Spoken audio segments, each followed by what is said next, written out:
So growing up as a kid, my dad would always bring home trinkets, electronic trinkets, toys, computers, whatever, when he would stop by. So I wasn't interested in how things work. I was interested in how they didn't work. I wanted to take things apart. I had a little professor calculator. I don't know if anybody remembers those. I spent 2 weeks trying to take that thing apart. Once I got it apart, I realized that if you short certain parts of the board out, it made funny noises. I was a little kid. And so I was so proud of myself walking around with that calculator. I thought it was really cool. Fast forwarding through most of my childhood, as a teenager, I wasn't challenged very much in school. Got really bored. Barely graduated, barely. When I say barely, I'm talking like 1 point from not graduating. And most of it was because I wasn't challenged.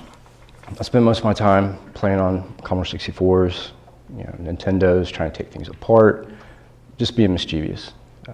And that kind of led into where I am in cybersecurity. So I didn't start out on the good side of cybersecurity. I started out on the bad side. Going to RC channels, causing net splits. I'm sure some of you guys know what net splits are. Creating bots and just terrorizing people, basically. There were a few remote access tools that were leaked to the internet from major computer companies that were used to help people fix their computers remotely, and it would, an analyst would access that tool across the internet and help them with whatever they needed. Well, we got a hold of some of those rats, some of those remote access tools, and used them for purposes that probably weren't meant for. Deleting files, posting people's photos that they had hidden on their machines, just basically being an internet troll. And as things progressed, I started learning that, the operating system itself, it was full of treasures. I mean, there was things to be had. There was ways to get in. And perseverance it was a challenge, and that's what I needed, was a challenge. And so that's what I did. Starting with, learning how to use Nmap as a kid, to actually, once social media came out, it became a different game. Find somebody that, we had a beef with, or the crew I was with, were targeting. We would take everything we knew about that person, cross-correlate from social media to what is now LinkedIn, anything we could find on that person, and know their entire life. And with a few keystrokes, change everything for them. We compromised some major corporations. Some of the operations I have intimate knowledge of. Won't go into that, but we caused a lot of people a lot of money loss, a lot of loss. And I decided at some point it's time to, try to clean things up a little bit. I'll try to walk the good walk. And I enlisted in the military. And they had crypto tech, which is basically intelligence for the Navy. With that, I learned how to break codes. I learned how to intercept signals. I advanced that already pretty polished hacking skill to a different level. Got out of the military shortly after 9/11 and became quickly disenfranchised with the way the government was working, the way things were being handled, some of the things that they were doing to some people that I'm pretty familiar with and close to. And so we got together and started the collective. The collective became a huge movement. A lot of people ended up losing their freedom over it. I've had friends that have spent multiple months, sometimes multiple years in federal prison for it. And it grew very, very fast. And it became something that we didn't foresee it coming. It's not something that we expected. We were trying to even the playing field with big corporations and with government. And it became sometimes physically violent, to the point where there were riots, and people from Anonymous would be involved in these physical confrontations. And so I made a separation. Before the separation, I had gotten involved with several foreign crews. I'm not sure if you guys are familiar with APT-1, APT-28, SOFA-C. I became embedded pretty deep with SOFA-C at some point. They were targeting critical infrastructure, very specific critical infrastructure, controllers for nuclear power plants that could have caused mass amounts of damage. So at that point, the FBI and the Secret Service were looking at those groups. They became pretty hot on their radar. So they started doing intelligence gathering on them. A few of the other APT groups I had crossed on the wire, had started getting involved with them, looking at some of the exploits, some of the 0 days, reviewing some of the malware that they were creating for attacks on the infrastructure. At another point during this process, I had a knock on the door, it was not a good knock. It was one of those knocks that makes your hair on the back of your neck stand up. Very bold, strong knock. And I opened the door, and it happened to be law enforcement. They kind of gave me the option of, you can either help us out, and we'll give you some change for it, or you can help us out. So I didn't really have much of an option. I went into doing intelligence, pretty much confidential informant for foreign groups for a federal agency. And this went on for a while.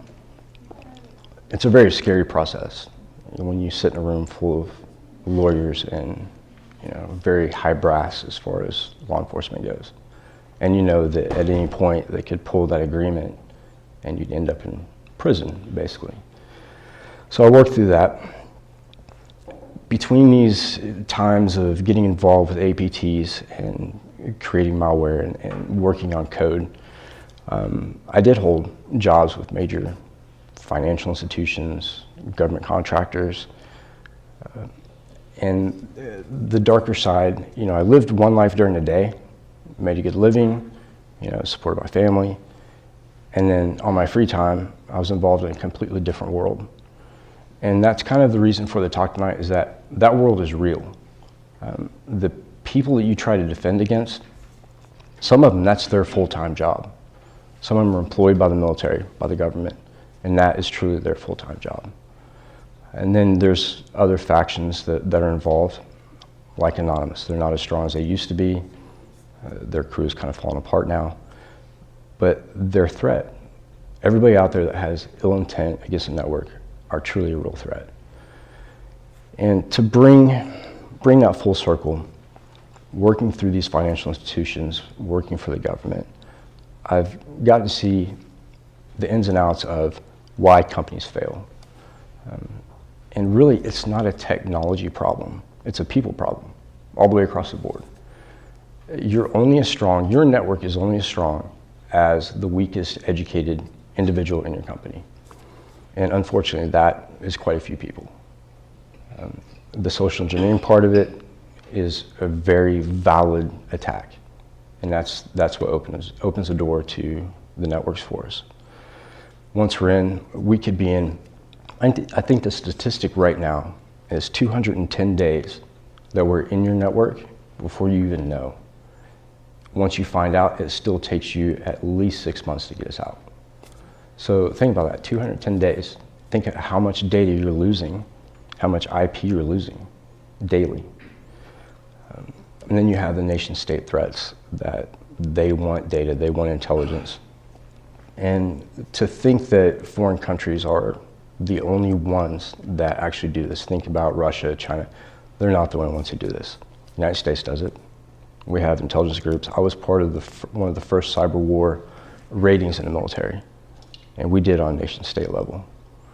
So it's a chess game, it's back and forth. But through all this advancement and polishing of code and finding new tools, don't think those tools don't get leaked to the people who really don't need them, that want to cause harm. That happens daily. And the same thing with the CIA. They didn't release on purpose, but they had tools that were released to shadow brokers. And those tools are pretty lethal. And that was tools that we use against other countries and sometimes against our own country. There is no limitation of privacy, especially in a big business. Once you log onto that network, the expectation of privacy goes away. The same as you're monitoring your own network, there's people in that network that could be bad actors or bad insiders that are watching you. They're tracking every step you make, and they're probably dropping kits on different machines. So the threat of cyber attack internally is also real. It's not just external actors. I could go on for hours about what it's like in the underground, what it's like in some of these APT groups. But I'll sum it up by saying being in that environment, it creates a level of paranoia because you don't know who to trust, you don't know how to trust them when you first get in. A lot of it is proven by technical prowess, it's proven by constant communication. We have to always dodge government plants that are put into these groups, just like I was with APT 28. But even on a personal level, that paranoia kind of bleeds over into your personal life, especially with companies, with other people. But that's the environment that I come from. It breeds paranoia. So it takes me a long time to get, trusting with people. Speaking here tonight is a little different for me because I'm usually speaking in front of like-minded, hackers or groups that are interested in hacking. To sit in front of people who are obviously here to help defend their networks or learn more about cybersecurity is a little different for me, especially after coming out of Anonymous and some other groups that are disliked to a very large level. It's kind of unnerving. But, one thing that I wish that people would take away, hacking is not new. This goes all the way back to the railroads in the United States. Before the railroads were around, people would go into a bank and rob a bank. They may be able to get 2 banks a day, maybe. Once the railroads were invented, now they have the capability of getting on that train and robbing 300 people a day. And that's basically what the internet created. It created that environment, that fire hose where I don't have to rob a house. I can get on the internet and rob 1 million people. And that's exactly what's going on. So the biggest thing is education. If you can just educate your people, bring them up to speed, and make it a routine, make it constant. Because like I said, the weakest link in the whole cybersecurity chain is the person sitting behind a computer. It's not the computer. New vulnerabilities come out every day. New advanced techniques for hacking come out constantly. Iran just got hit with another version of Stuxnet just recently, which is supposed to be even worse than the previous one. They're being very hush-hush about it, but I bet you can guess where it came from and who created it. But that's it. I mean, that's my life in a nutshell. I run a SOC for cybersecurity. I think it's really important that people who work in cybersecurity know not only the defense and the attacks, but they can see the attacks. They can recreate them themselves and actually perform the attack. That way they understand what they're seeing on these alerts from various different vendors and millions of applications that all pretty much say the same thing. So, I mean, that's how I train my people. I show them what the attack looks like, show them what the security system does show or doesn't show. A lot of the time it doesn't show the attack. And I work with vendors, security vendors, to help them beef up their products, help them track the exploits that I've created. And that's kind of a personal plight for me, helping out security where I may have taken away from at some point. That's about it. I appreciate being invited to speak, and since we have so many people, we can open up for questions.